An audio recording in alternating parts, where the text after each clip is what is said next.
Common leadership traits to avoid. I can take a stab at it if or anyone else. But I feel like in my and this is from experience. I think one thing I have seen leaders and even I have seen myself do it often. You know how we tend to micromanage something because we feel like we are responsible and we need to get this done, and we are like, okay, let me do it myself. I think micromanaging is one thing, not delegating and not delegating the right way. I think that's one mistake I have seen happen a lot. Then second mistake I see often is like failing to communicate clearly and effectively, which also translates to not setting the right expectations. Mm, You know, uh, I think communication, the poll said it all. Communication is one of the top skills that you've got to have at any level, I feel. So failing to not, failing to communicate clearly to your team or anyone you're dealing with, it could be any stakeholder you're dealing with. So I think that's one. And then trying to kind of do it all by yourself, which again goes back to the first point, probably micromanaging, but also not delegating the right way. I feel like those are like three big mistakes I have seen. And the fourth one I'll kind of throw in there in the pot is not seeking feedback or input from your team members. mm, As a leader, sometimes we tend to think that we know it all, or yeah, I made the decision and everybody should be okay with it, which oftentimes isn't the case, because there's a reason you have a team. Everybody is an SME. So if you have, it reminds me of Steve Jobs. You get the most, you get the smartest people, most intelligent people to do a job, and then you tell them how to do the job. That's like counterintuitive.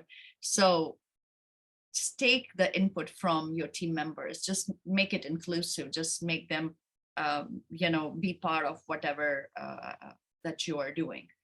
So that was kind of my take on where leaders pretty much make mistakes.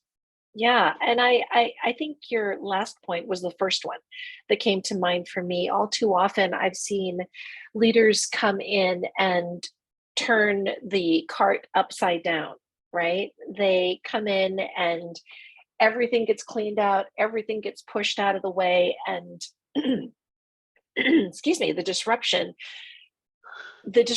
ripples out and starts the environment into this churn that is really hard to recover from. Um, One of the things that I believe in and I was taught was, let's invest on the front end of something. Let's spend the time, as you mentioned, learning, understanding, getting a lay of the land, and figuring out what exactly is going on, rather than just saying, I'm coming in, they brought me in to make change, so now I'm just going to throw everything out the window. Um, that is, I think, a pitfall that many folks run into. And, again, right, wrong, or indifferent. Does that come from ego? Perhaps. Does that come from a situation is truly broken? Perhaps. But I have found in my experience, if we take a minute to actually sit down and spend time on the front end to establish, let's say, a solid process, then anything we do afterwards requires minor tweaks.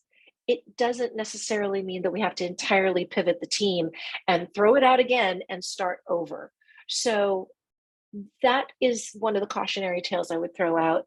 I would also share that when, as you said, you don't set great expectations, that's a problem. And if you aren't consistent in the way that you show up, in the way that you follow up, in the way that you make sure those expectations are maintained, or communicate adjustments if there's been a shift in the market, a change in senior leadership, whatever the case is, the lack of consistency impacts credibility.